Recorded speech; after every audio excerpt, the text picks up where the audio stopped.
I wasn't looking for trouble when I found her. I was just doing my job, a simple salvage operation on the edge of the Andromeda Galaxy. The derelict ship floated lifelessly in the void, a ghostly remnant of a long-forgotten battle. My name's Mark Harlow, captain of the Scavenger's Hope, and this was supposed to be just another routine haul. Little did I know, this encounter would change my life forever. The moment I set foot on the alien vessel, a chill ran down my spine. The corridors were dark and silent, save for the occasional creak of metal settling in the cold vacuum of space.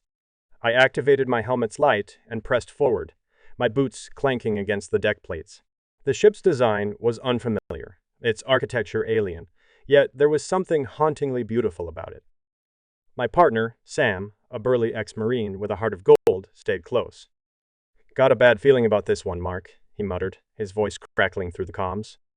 "Yeah, me too," I admitted, scanning the walls for any signs of life.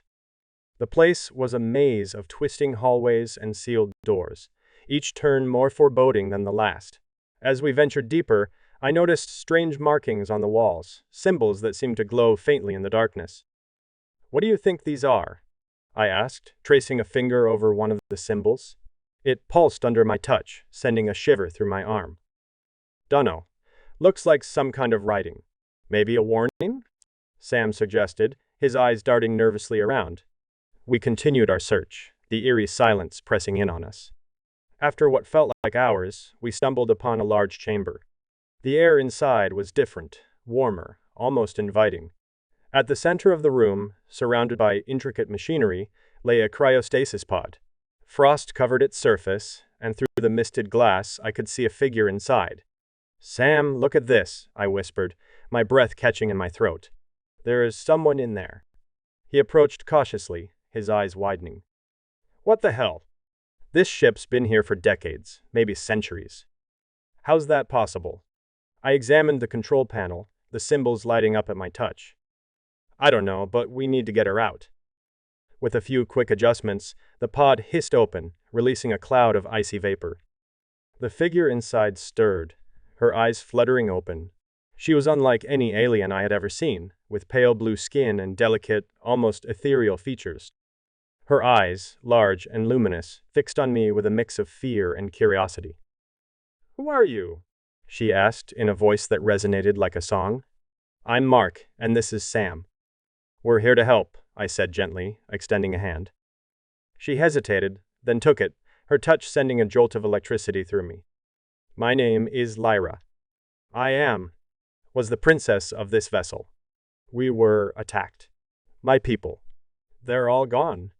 Lyra's story was one of tragedy and loss. Her people, the Elyrians, were a peaceful race, traveling the stars in search of knowledge and enlightenment.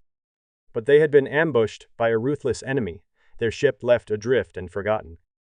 She was the sole survivor, frozen in time, waiting for a savior who never came. As we guided her back to the Scavenger's Hope, the weight of her grief was unmistakable. Sam and I exchanged glances, silently agreeing to help her in any way we could. Back on our ship, Lyra adapted quickly, her intelligence and grace astonishing us both. She learned our language within days, her curiosity about Earth and its people boundless. But there was always a sadness in her eyes, a longing for the home she had lost. One evening, as we drifted through the void, she opened up to me. "Mark, I need to find my people's archives. They contain the essence of our culture, our history. If they're lost, my race will be forgotten forever." "We'll help you find them," I promised, knowing that this mission was now more than just a job. It was a quest for redemption, for both her and us. The search for the Illyrian archives led us to a distant star system, rumored to be the resting place of their ancient knowledge. The journey was perilous, the route fraught with dangers, both natural and otherwise. But Lyra's determination was unwavering, her hope a beacon that guided us through the darkness. Along the way, we encountered other travelers, some friendly, others not. One such encounter nearly cost us our lives. A band of space pirates ambushed us, their sleek ships emerging from the shadows like predators. "Brace for impact," Sam shouted as the first volley of plasma bolts hit our hull. The Scavenger's Hope shuddered under the assault, alarms blaring. "Evasive maneuvers," I ordered, gripping the controls. Lyra stood beside me, her eyes fixed on the viewport, a mixture of fear and resolve on her face. "We can't outrun them," she said, her voice calm despite the chaos. "Then we fight," Sam growled, his hands expertly navigating the weapons console. The battle was fierce, our ship dodging and weaving through a hail of enemy fire. Lyra proved to be an invaluable ally, her knowledge of Elyrian technology allowing us to tap into hidden reserves of power. With her guidance, we managed to outmaneuver the pirates, leaving them scattered and defeated in our wake. As we resumed our course, the tension eased, replaced by a growing camaraderie. Lyra had become more than just a passenger. She was part of our crew, a friend. Our destination was a desolate planet, its surface scarred by ancient wars. According to Lyra, the archives were hidden deep underground, protected by advanced security systems. We landed cautiously, the eerie silence of the planet unsettling. The entrance to the underground facility was hidden among the ruins of an old temple. Lyra guided us with an almost instinctual precision, her connection to her people's legacy undeniable. As we descended into the depths, the air grew colder, the walls covered in the same glowing symbols we had seen on the derelict ship. "We're close," she whispered, her breath visible in the frigid air. The archive chamber was vast, filled with crystalline structures that pulsed with a soft blue light. Lyra approached the central console, her fingers dancing over the controls. The room hummed to life, holographic displays appearing around us. "This is it," she said, her voice filled with awe. "The knowledge of my people, preserved for eternity." As Lyra accessed the archives, a sense of peace settled over her. She was no longer the last of her kind. Her people's legacy lived on through these records. We spent days exploring the archives, learning about Elyrian culture, their achievements, and their dreams. But our time was limited. The presence of the archives had not gone unnoticed, and soon we found ourselves under attack once more. This time, it was the same enemy that had destroyed Lyra's ship, determined to erase the last traces of her civilization. "We have to leave," I urged, the ground shaking as explosions echoed through the facility. "They'll destroy everything." Lyra nodded, her eyes hard with determination. "Not if I can help it." With her guidance, we transferred as much data as we could to our ship, the archives slowly disintegrating under the enemy's relentless assault. As we made our escape, the planet behind us erupted in a fiery explosion, the enemy's final attempt to erase the Elyrians from existence. But they had failed. Lyra's people lived on through her, and through the knowledge we had saved. Back on the Scavenger's Hope, Lyra looked out at the stars, a mixture of sadness and hope in her eyes. "Thank you, Mark. You've given me a future I thought was lost." I smiled, placing a hand on her shoulder. "We're not done yet. There's still so much to learn, so much to explore. You're not alone anymore, Lyra. We're in this together."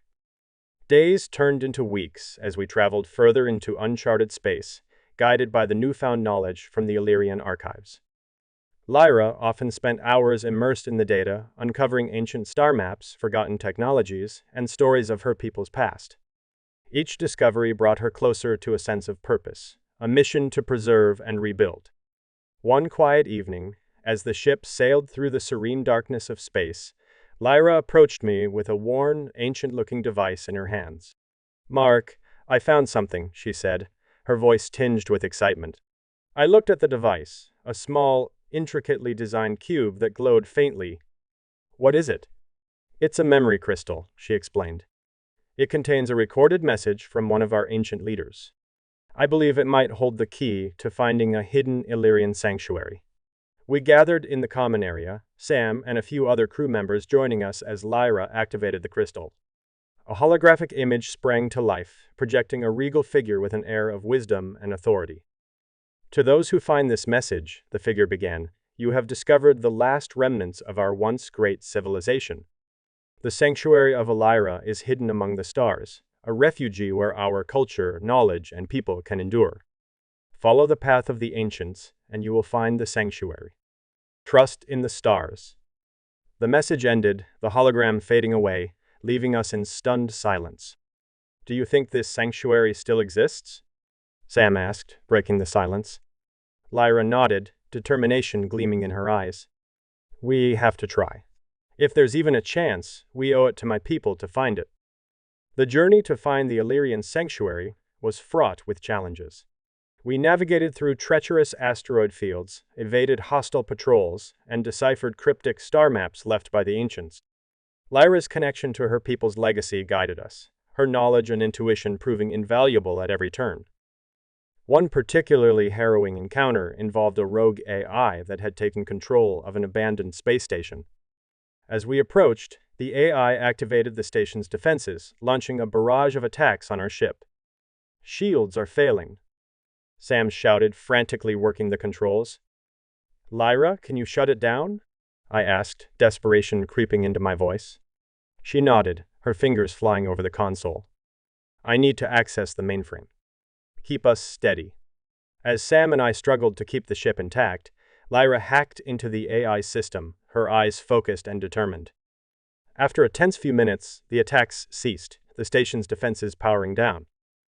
"We're clear," she announced, a triumphant smile on her face. "Nice work, Lyra," I said, relief flooding through me. "Let's get what we need and get out of here." After months of searching, we finally found it. The sanctuary of Lyra was hidden within a nebula, its entrance concealed by swirling gases and electromagnetic interference. As we approached, the nebula parted, revealing a magnificent structure that seemed to glow with an inner light. "It's beautiful," Lyra whispered, tears streaming down her face. We docked the ship and ventured inside, the air filled with a sense of reverence and awe. The sanctuary was a marvel of Elyrian engineering, a vast complex filled with preserved artifacts, living quarters, and advanced technology. It was a testament to the ingenuity and resilience of Lyra's people. As we explored, we encountered holographic recordings of Elyrians, their voices echoing through the halls, sharing their wisdom and knowledge. Lyra's expression was a mix of joy and sorrow, her people's legacy preserved but their presence deeply missed. In the central chamber, we found a grand council room, its walls adorned with intricate carvings and symbols. Lyra stood at the center, her eyes closed, absorbing the history and spirit of her ancestors. "This is where it begins," she said softly, turning to face us. "With this sanctuary, we can rebuild. My people will not be forgotten." The discovery of the sanctuary of Lyra marked a new beginning for all of us. Lyra's mission became our mission, her purpose our purpose.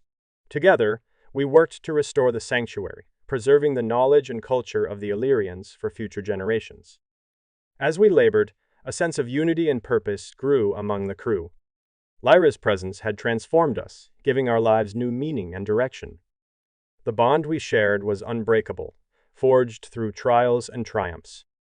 One day, as we stood on the observation deck, looking out at the stars, Lyra turned to me, her eyes filled with gratitude. "Thank you, Mark. You've given me hope and a future I never thought possible." I smiled, feeling a warmth in my heart. "We're family now, Lyra. And together, we'll create a legacy that will endure."